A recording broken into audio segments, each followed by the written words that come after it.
And so that's really interesting. And I think that's true because reality is complex. There's one thing I've learned in my life from the years and years of study and teaching and research, is that life is complicated. And therefore, yeah, I think the God force can do that, no problem. Manifests as all these different numbers. Well, hang on. Does that work in nature? I mean, do I see clues? Well, actually, yes, it does in relation to the stars. I've written a huge section in my book on religious mathematics on astronomy and the observations of the universe by modern astronomers. I was a friend of Carl Shapley, who was the son of Harlow Shapley, who used to be the chief astronomer in America at Harvard, friend of Einstein. Great man who helped map the galaxies. One among many other amazing astronomers I've been researching, all of whom had to use very advanced maths.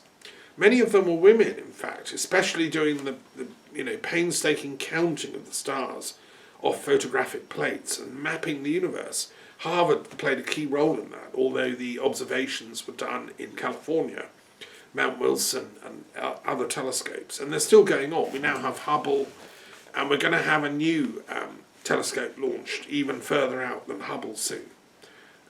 Named after James Watson.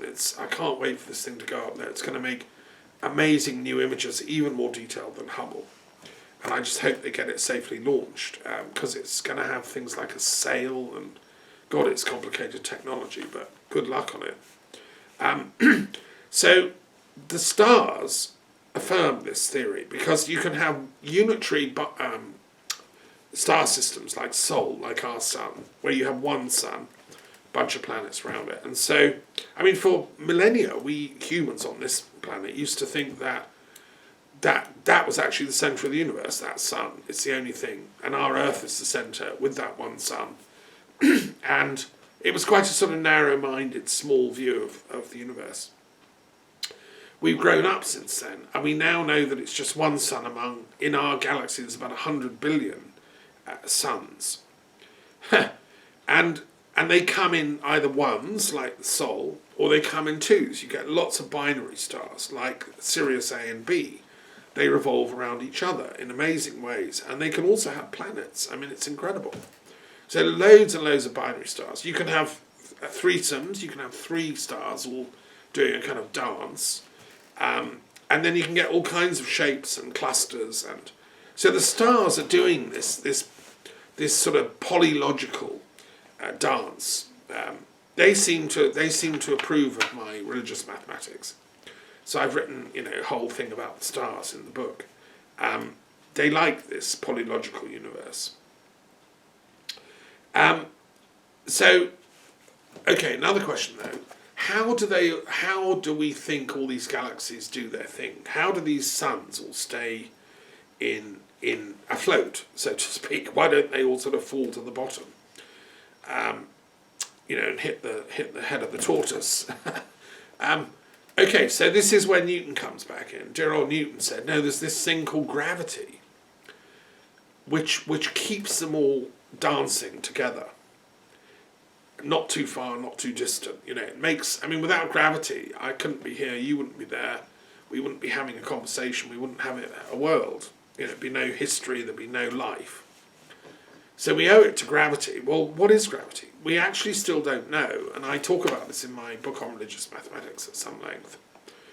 But what I do say is that in the moral universe, and don't forget, I'm trying to get moral ethics, moral mathematics going here, I think love plays the same role as gravity.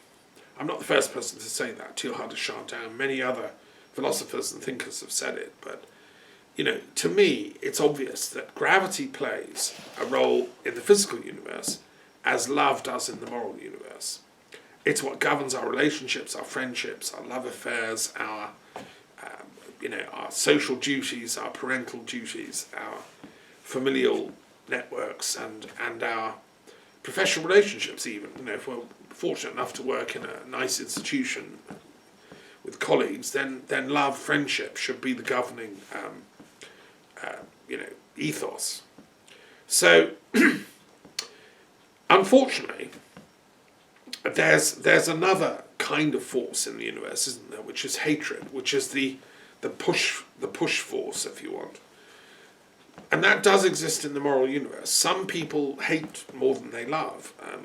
We meet them all the time. Psychopaths, people that love causing conflict, people that like to manipulate situations to cause division and so on. Sometimes they're attracted to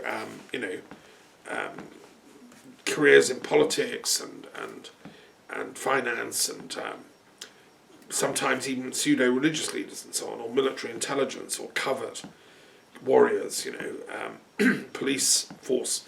These sort of people hate people, see the world as very divided, and paradoxically they hate.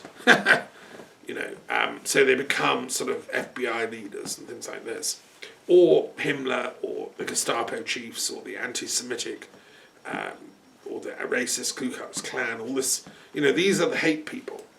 They do exist, and so how can we have a moral mathematics that can recalculate the sums so that reason can undo the damage caused by the hate people? And we can reaffirm, the law of love, the law of true moral gravity. Love people seem to gravitate towards careers in the caring professions, in teaching, in philosophy, in all the ologies, actually, of true academia. See, philosophy, the love of wisdom, is what groups all true academics together. It's what groups all the great religions together. As I said at the beginning, Advent is when that love comes back into the world to be born as a little baby, and we celebrate that each year.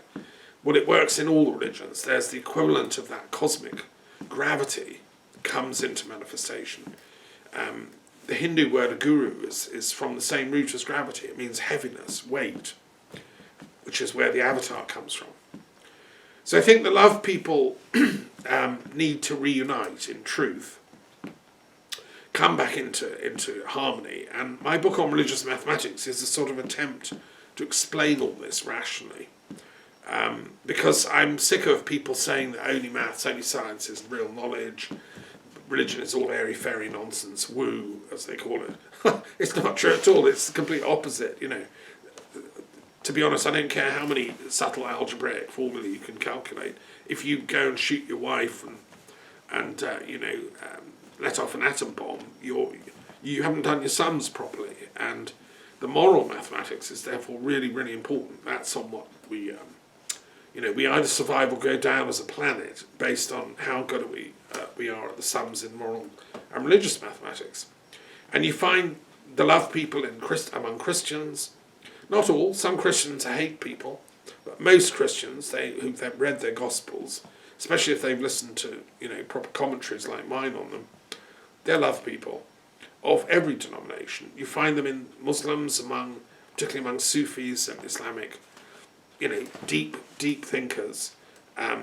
But every proper Muslim, is a love person deep down. You find them among Buddhist philosophers, scholars, all over the world. I spoke recently about Kala Chakra Tantra. Those are geniuses of the love mysteries and how they play out over the long time zones. You find them among Jews because love is so important in Judaism. It's the quintessence of the law, as proper Kabbalists and Jewish saints and mystics know. You find them among occultists and Freemasons, like Moses Hess, who introduced Marx and Engels together, and he wanted a communist world based on love and non-violence. He became a Freemason. It's a sort of visionary movement to try and bring the love people together. Sometimes it's infiltrated by the hate people, but mostly it's not. And in France here we have this wonderful tradition attached to Louis-Claude de Saint-Martin called Martinism, who was a Freemason and a mystic and a Christian, and he wanted to identify the primal mathematics of moral, the moral universe, which he said could only be expressed esoterically. And that's what Martinism is, and it's still going here in France. It's amazing. And that works for the reintegration of spirits. Martinez de Pasquale, his mentor, talked about this, which is why the Europeans and the French love this concept of reintegration, which is what the European Union symbolises. So, so the love people my book on religious mathematics is an attempt to lay out, the scientific theory of all this. I'm not saying it's a done deal. I can't complete this discipline. I'm simply a Moses pointing to the promised land of mutually cooperative enlightenment protocols.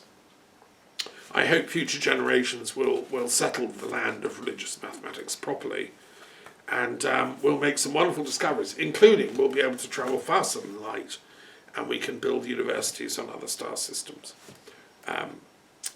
So there we are. That's my little thought for the day. I'm going to finish with a very brief poem, because that is my wont, and the muses are always happy to hear the poems.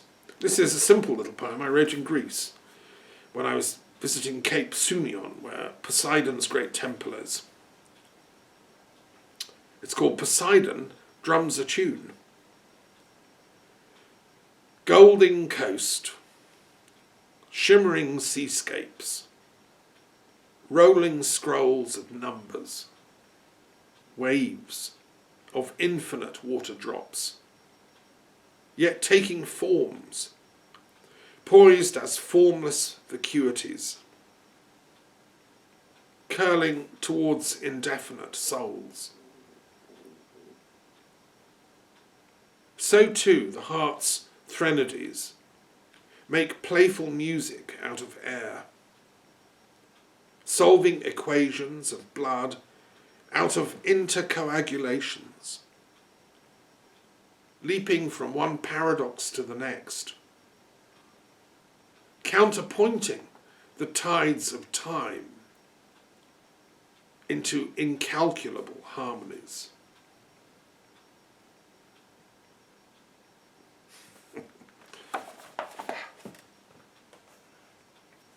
Right. Okay, thank you for listening.